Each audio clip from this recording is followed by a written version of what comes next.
سبحانك يا لا إله إلا أنت الغوث خلصنا من النار يا رب. اعوذ باللہ من الشیطان اللعین الرجیم. بسم اللہ الرحمن الرحیم. قال رسول اللہ صلی اللہ علیہ وآلہ وسلم: ایہا الناس انہو قد اقبل الیکم شہر اللہ بالبرکۃ والرحمۃ والمغفرہ،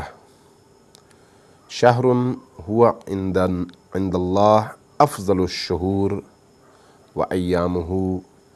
افضل الایام. سامعین محترم، رمضان المبارک کی انتہائی بابرکت اور انتہائی مقدس ایام کا آغاز ہو چکا ہے. یہ وہ ایام ہیں جن کے بارے میں اللہ تبارک و تعالیٰ نے قرآن کریم میں اور رسول کریم نے احادیث متواترہ میں اور اپنے خطبوں میں اس کی اہمیت، اس کی قدر و قیمت اور اس کے مقام و مرتبے کے حوالے سے بہت سارے اس کے فضائل ہمارے سامنے بیان کر دیے ہیں. جس طرح سے زمینوں کے مدارج اور مقامات میں فرق ہے، اسی طرح سے ساعات اور اوقات کے مدارج اور اس کے مراتب میں بھی فرق ہے. مثلا ایک عام سرزمین اور کربلا کی سرزمین میں آسمان زمین کا فرق ہے. مکہ اور مدینہ منورہ کی سرزمین اور ایک عام سرزمین میں آسمان زمین کا فرق ہے. اسی طرح سے محرم الحرام یا رجب المرجب یا شعبان المعظم یا پھر رمضان المبارک، یہ وہ ایام ہیں جن کے مدارج میں باقی ایام کی نسبت اور باقی مہینوں کی نسبت بہت فرق ہے اور ان کے درجات بالکل مختلف ہیں. رمضان المبارک شہر اللہ ہے. شہر اللہ یعنی اللہ کا مہینہ. اللہ کے مہینے کا مطلب یہ ہے کہ اللہ کے مہینے تک پہنچنے کے لیے آپ کو کچھ سیڑھیاں طے کرنی پڑیں گی. اگر آپ ترتیب سے شروع کریں تو رجب شہر الولایہ کہلایا، یعنی ولایت کا مہینہ. شعبان المعظم کو شہر النبوہ اور شہر الرسالہ کہا گیا، یعنی رسالت مآب کا مہینہ. اور رمضان المبارک کو شہر اللہ کہا گیا، یعنی اللہ کا مہینہ. یعنی ایک شخص اگر تکامل انسانی کے سفر پر گامزن ہو جائے اور اللہ کا قرب حاصل کرنا چاہے تو ضروری ہے کہ وہ ہر سیڑھی درجہ بدرجہ طے کرتے ہوئے اس مقام پر پہنچے کہ اس کو اللہ اپنا مہمان بنائے اور اللہ اپنے آپ کو اس کا میزبان کہے. اللہ کی مہمانی تک پہنچنے کے لیے علی و آل علی اور اہل البیت کی مہمانی ضروری ہے، اور وہ ماہ مبارک رجب ہے. ماہ مبارک رجب میں انسان جب اپنے تزکیے کا آغاز کرتا ہے یہ سمجھ کر کہ میں علی اور آل علی کا مہمان ہوں، اس کے روزے، اس کی عبادات، اس کی دعائیں، اس کی مناجاتیں، اس کے روز و شب کے مخصوص اوقات ایسے ہو جاتے ہیں آہستہ آہستہ پریکٹس کرتے کرتے کہ وہ اپنے آپ کو رسول گرامی کا مہمان بنانے کے لیے تیار کر سکے. اور یہی اسی پاکیزگی کے سفر میں وہ جیسے جیسے آگے بڑھتا ہے ویسے ویسے اس کو ان ہستیوں کا مہمان بننے کا شرف حاصل ہوتا رہتا ہے، یہاں تک کہ نبی کریم کا جو مہمان بنا ماہ مبارک شعبان میں، تو شعبان میں مناجات شعبانیہ کے ذریعے سے، دعاؤں کے ذریعے سے اور ائمہ اطہار علیہ السلام سے منقول مناجاتوں کے ذریعے سے انسان اتنا اپنے آپ کو طاہر و مطہر اور پاکیزہ کر لیتا ہے کہ وہ آمادہ ہو سکے کہ جیسے ہی ماہ مبارک رمضان کا چاند نظر آئے اس کی روح معطر ہو اور وہ اپنے محبوب ترین مہینے کے اندر داخل ہونے کی اپنے آپ میں صلاحیت پیدا کر سکے۔ آپ بہت اچھی طرح سے جانتے ہیں کہ کعبۃ اللہ میں داخلے کے دو طریقے ہیں۔ ایک یہ کہ انسان سراپا پاکیزہ ہو کر داخل ہو، اور دوسرا یہ ہے کہ ایسے ہی جیسے باقی وحوش، باقی جانور، باقی لوگ داخل ہوتے ہیں، ویسے ہی انسان کعبۃ اللہ میں بھی داخل ہو۔ جو شخص کعبۃ اللہ کی حرمت کو جانتا ہے، جو شخص کعبۃ اللہ کی عظمت کو جانتا ہے، جو شخص کعبۃ اللہ کے مقام اور مرتبے کو جانتا ہے، وہ اسی حساب سے داخل ہوتا ہے۔ اس لیے امام باقر علیہ الصلوۃ والسلام نے جب مطاف میں تشریف فرما تھے اور بعض اصحاب نے فرمایا کہ ابن رسول اللہ، ما اکثر الحجیج، اس دفعہ کتنے زیادہ حاجی آئے ہیں، تو امام نے فرمایا کہ نہیں، یہ حاجی نہیں ہے، ما اقل الحجیج و اکثر الزجیج، کتنے کم حاجی ہیں، کتنے کم انسان ہیں، کتنے کم پاکیزہ اور ایمان والے لوگ ہیں، اور کتنے زیادہ وحوش ہیں، جانور ہیں، درندے ہیں، اور اللہ سے غافل قلوب ہیں۔ صحابی بڑا پریشان ہوا، پوچھا کہ ابن رسول اللہ، یہ آپ نے کیسے فرمایا؟ آپ نے بھی معجزۂ امامت کا اظہار فرمایا اور ہاتھ کا اشارہ کیا، پردے ہٹ گئے۔ اب انہی صحابیوں نے دیکھا کہ وہی مطاف ہے، وہی سرزمین ہے، وہی کعبۃ اللہ ہے، لیکن کعبے کے گرد طواف کرنے والوں میں اکا دکا انسان نظر آتے ہیں، اور باقی کوئی کتا ہے، کوئی خنزیر ہے، کوئی سانپ ہے، کوئی کسی اور جانور کی شکل میں ہے۔ انسان تھے، لیکن ان کی روحیں انسانوں والی نہیں تھی، ان کا باطن انسانوں والا نہیں تھا۔ جس طرح سے کعبۃ اللہ میں داخلے کے حوالے سے دونوں گروہ داخل ہوتے ہیں، اور بظاہر اللہ چونکہ ستار العیوب ہے، اس نے پردہ ڈالا ہوا ہے اور کسی کو نہیں پتہ چلتا کہ یہ ان میں انسان کتنے ہیں، اسی طرح سے رمضان المبارک کے مقدس مہینے کے دائرے میں داخل ہونے والوں کا بھی کوئی نہیں پتہ چلتا کہ کون کیسا ہے۔ اللہ نے ایک کھلی کچہری لگائی ہوئی ہے کہ جو چاہے اس مہینے میں اللہ کا مہمان بنے، داخل ہو، اور داخل ہونے کے بعد اپنے اندر سے حیوانیت کو پاک کرے، اپنے اندر سے وحشی روح کو انسانی روح بنانے کی جد و جہد کرے، اپنی روح کو، اپنی فکر کو، اپنی نگاہوں کو، اپنے کانوں کو، اپنی زبانوں کو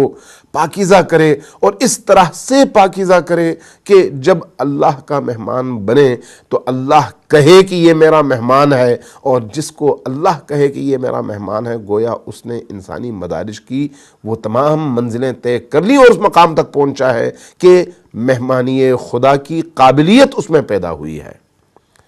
ورنہ آپ دیکھتے ہیں کہ معاشرے کے اندر روزہ رکھنے والے بہت ہیں، لیکن روزہ رکھ کر کرپشن کرنا، روزہ رکھ کر دوسروں کو دھوکہ دینا، روزہ رکھ کر دوسروں کے حقوق پر ڈاکہ ڈالنا، روزہ رکھ کر مہنگائی کا مظاہرہ کرنا، روزہ رکھ کر لوگوں کی جیبیں خالی کرنا، روزہ رکھ کر لوگوں کو نقصان پہنچانا، روزہ رکھ کر لوگوں کے گھروں پر ڈاکے ڈالنا، روزہ رکھ کر لوگوں کو قتل کرنا، روزہ رکھ کر لوگوں کو اغوا کرنا، یہ کیا ہے؟ یہ یقیناً روزے دار نہیں ہیں، چلتے پھرتے جانور ہیں جن کے اوپر انسان کا لباس ہے، اور اللہ تبارک و تعالیٰ چونکہ دنیا میں ستار العیوب ہے، ساتر العیوب ہے، اس نے ان کے اوپر پردہ ڈالا ہوا ہے، اس لیے نہیں پتہ چلتا انسانوں کو یہ کیسے انسان ہے۔ رمضان المبارک اسی حیوانیت سے تطہیر کے لیے، اسی حیوانیت سے نکل کر انسانیت کی منزلوں میں داخل ہونے کے لیے، اور انسانی منزلوں میں ارتقا پا کر اللہ کا دوست اور اللہ کا ولی بننے کے لیے بہترین موقع ہے جو اللہ نے ہمارے سامنے رکھ دیا ہے۔ اس حوالے سے نبی پاک صلی اللہ علیہ وآلہ وسلم نے رمضان المبارک کی عظمتوں کو، اس کے مقامات کو بیان کرتے ہوئے ایک خطبہ ارشاد فرمایا۔ یہ خطبہ کیا ہے؟ رمضان المبارک کی تمام تر فضیلتوں کا بیان ہے۔ میں چاہوں گا کہ ان نشستوں میں اس خطبے کا صرف میں ترجمہ کروں اور ترجمہ کر کے آگے بڑھ جاؤں اور اصل روح ماہ مبارک رمضان کی طرف آؤں، لیکن اس سے پہلے ضروری ہے کہ اس خطبے کو ہم بیان کریں تاکہ ہم سمجھ تو سکیں کہ رمضان المبارک ہے کیا۔ اللہ کے رسول نے شعبان المعظم کے آخری جمعے میں خطبہ ارشاد فرمایا، اور اس خطبے میں لوگوں کو متوجہ کیا۔ متوجہ کرتے ہوئے آپ کو معلوم ہے کہ رسول کریم کا کلام وہ کلام ہے جس میں جامعیت ہے۔ رسول کریم کا کلام وہ کلام ہے جس میں جو بھی لفظ رسول کریم کی زبان مبارک سے نکلتا ہے، خارج ہوتا ہے، اس لفظ کے اپنے اندر ایک مفاہیم اور معانی کا سمندر ہوتا ہے۔ یعنی ایسا نہیں ہے کہ ہماری طرح سے رسول کریم جن الفاظ کا انتخاب کرتے ہوں وہ بغیر سوچے سمجھے کرتے ہیں، وہ ہر لفظ کا انتخاب سوچ کر اور یہ سمجھ کر کہ اس لفظ کے ذریعے سے میں کیا پیغام انسانی معاشرے کو تا قیام قیامت دے رہا ہوں وہ انتخاب کرتے ہیں۔ لہٰذا رسول کریم نے جب اس خطبے کا ارشاد فرمایا، خطبے کا آغاز فرمایا تو عجیب انداز تھا۔ فرمایا ایھا الناس، نہیں کہا ایھا المسلمون، نہیں کہا اے مسلمانوں، نہیں کہا ایھا المؤمنون، جبکہ قرآن کریم میں کتب علیکم یا ایھا المؤمنین ہے، یا ایھا المؤمنین، اے مؤمنو، اے ایمان لانے والو، کتب علیکم، تم پر رمضان المبارک کے روزے لکھ دیے گئے ہیں، فرض کر دیے گئے ہیں۔ یعنی وہاں پر جب خطاب ہے قرآن کریم میں تو قرآن کریم میں مؤمنوں کو خطاب کیا گیا ہے، لیکن ساتھ میں یہ بھی کہا گیا کہ کما کتب علی الذین من قبلکم، جس طرح سے تم سے پہلے والوں پر رمضان المبارک کے روزے فرض کیے گئے تھے، لکھ دیے گئے تھے۔ یہاں پر رسول کریم نے رمضان المبارک کی رحمتوں، برکتوں اور مغفرتوں کی طرف چونکہ اشارہ کرنا ہے، اس لیے فرمایا کہ ایھا الناس، اے لوگو، اے مسلمانوں نہیں، اے لوگو، اے مؤمنوں نہیں، اے لوگو، اے انسانوں، سنو، غور سے سنو، کانوں سے پردے اٹھاؤ اور پوری توجہ کے ساتھ میرے اس کلام کو سنو کہ میں کیا کہہ رہا ہوں۔ فرمایا کہ ایھا الناس قد اقبل الیکم، اب تمہاری طرف رخ کیا ہے شہر اللہ، اللہ کے مہینے نے، اللہ کے مہینے نے تمہاری طرف رخ کیا ہے۔ شہر اللہ کیسے رخ کیا ہے؟ بالبرکتی، برکتوں کا سمندر لیے ہوئے، والرحمتی، رحمتوں کا بحر بے کراں اپنے دامن میں سموئے ہوئے، والمغفرہ، اور مغفرتوں کی بارش لیے ہوئے۔ یعنی اس مہینے میں 3 بہت بڑی خوبیاں ہیں، اللہ کی طرف سے برکتیں ہیں، اللہ کی طرف سے رحمتیں ہیں، اور اللہ کی طرف سے مغفرتیں ہیں۔ یہ 3 بڑی عظیم چیزیں لے کر یہ مہینہ داخل ہوا ہے۔ اب آگے کیا فرماتے ہیں؟ فرماتے ہیں کہ شہر، یہ وہ مہینہ ہے، ہوا عند اللہ افضل الشہور، یہ وہ مہینہ ہے جو اللہ کے ہاں سب سے گران قدر اور سب سے زیادہ قیمتی مہینہ ہے۔ فیہ الی ضیافت اللہ، افضل الشہور، بہت ہی قیمتی مہینہ، اور وَأَيَّامُهُ افضل الایام، اس کے دن بافضیلت ترین دن،